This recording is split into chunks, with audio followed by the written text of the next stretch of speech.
निर्जला एकादशी। यह एकादशी ज्येष्ठ मास की शुक्ल पक्ष की एकादशी होती है।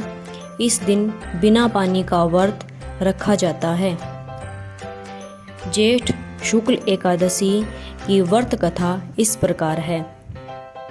भीमसेन व्यास जी से कहने लगे, हे पितामह, भ्राता युधिष्ठिर, माता कुंती, द्रौपदी, अर्जुन, नकुल और सहदेव आदि सब एकादशी का व्रत करने को कहते हैं, परंतु महाराज मैं उनसे कहता हूँ कि भाई, मैं भगवान की शक्ति पूजा आदि तो कर सकता हूँ, दान भी दे सकता हूँ, परंतु भोजन के बिना नहीं रह सकता।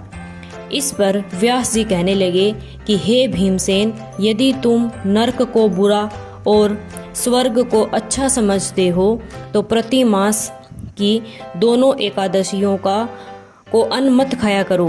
भीमसेन कहने लगे, हे पितामह, मैं तो पहले ही कह चुका हूँ, मैं भूख सहन नहीं कर सकता। यदि वर्ष भर में कोई एक ही व्रत हो तो मैं रख सकता हूँ, क्योंकि मेरे पेट में वृक्क नाम वाली अग्नि है, सो मैं भोजन किए बिना नहीं रह सकता।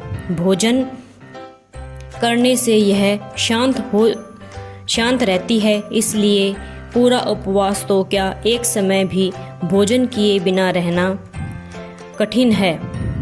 अतः आप मुझे ऐसा व्रत बताइए जो वर्ष में केवल एक बार ही करना पड़े और मुझे स्वर्ग की प्राप्ति हो जाए।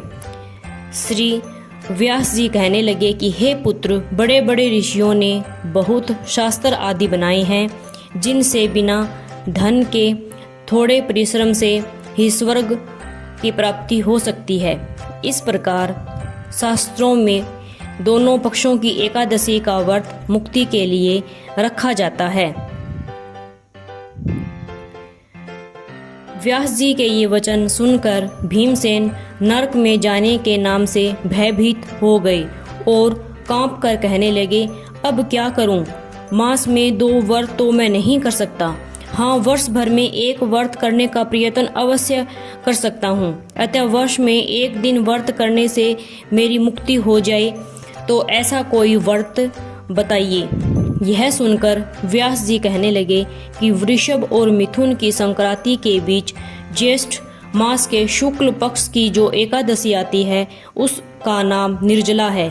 तुम उस एकादशी का व्रत करो। इस एकादशी के व्रत में स्नान और आमचन के सिवा जल वर्जित है। आमचन में 6 मासे से अधिक जल नहीं होना चाहिए, अन्यथा वह मद्यपान के सदृश हो जाता है। एक दिन भोजन नहीं करना चाहिए, क्योंकि भोजन करने से व्रत नष्ट हो जाता है। यदि एकादशी को सूर्योदय से लेकर द्वादशी के सूर्योदय तक जल ग्रहण न करें तो उसे सारी एकादशियों के व्रत का फल होता है। द्वादशी को सूर्योदय से पहले उठकर स्नान आदि करके ब्राह्मणों का दान आदि देना चाहिए। इसके पश्चात भूखे और सत्पात्र ब्राह्मण को भोजन कराकर फिर आप भोजन कर लेना चाहिए। इसका फल पूरे 1 वर्ष की संपूर्ण एकादशियों के बराबर होता है। व्यास जी कहने लगे, हे भीमसेन, यह मुझको स्वयं भगवान ने बताया है। इस एकादशी का पुण्य समस्त तीर्थों और दानों से अधिक है। केवल एक दिन मनुष्य निर्जल रहने से पापों से मुक्त हो जाता है। जो मनुष्य निर्जला एकादशी का व्रत करते हैं, उनकी मृत्यु के पश्चात यमदूत आकर नहीं घेरते, वरना भगवान के पार्षद उसे पुष्पक विमान में बिठाकर स्वर्ग को ले जाते हैं। अतः संसार में सबसे श्रेष्ठ निर्जला एकादशी का व्रत है, इसलिए यत्न के साथ इस व्रत को करना चाहिए। उस दिन ओम नमो भगवते वासुदेवाय मंत्र का उच्चारण करना चाहिए और गोदान करना चाहिए। इस प्रकार व्यास जी की आज्ञा अनुसार भीमसेन ने इस व्रत को किया। इसलिए इस एकादशी को भीमसेनी या पांडव एकादशी भी कहते हैं। निर्जला व्रत करने से पूर्व भगवान से प्रार्थना करें कि हे भगवान, आज मैं निर्जला व्रत करता हूँ, दूसरे दिन भोजन करूँगा। मैं इस व्रत को श्रद्धा पूर्वक करूँगा, अतः आपकी कृपा से मेरे सब पाप नष्ट हो जाएं। इस दिन जल से भरा हुआ एक घड़ा वस्त्र से ढककर स्वर्ण आदि सहित दान करना चाहिए। जो मनुष्य इस व्रत को करते हैं उनको करोड़ पल सोने के दान का फल मिलता है, और जो इस दिन यज्ञ आदि करते हैं उनका फल तो वर्णन ही नहीं किया जा सकता।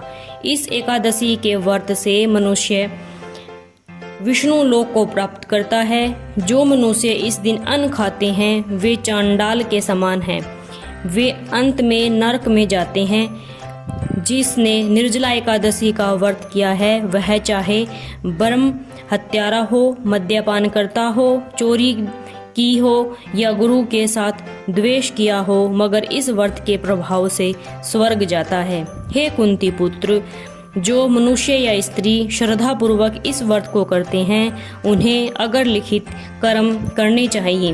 प्रथम भगवान का पूजन, फिर गोदान, ब्राह्मणों को मिष्ठान व दक्षिणा देनी चाहिए तथा जल से भरे कलश का दान अवश्य करना चाहिए। निर्जला के दिन अन्न, वस्त्र, उपाहन आदि का दान भी करना चाहिए।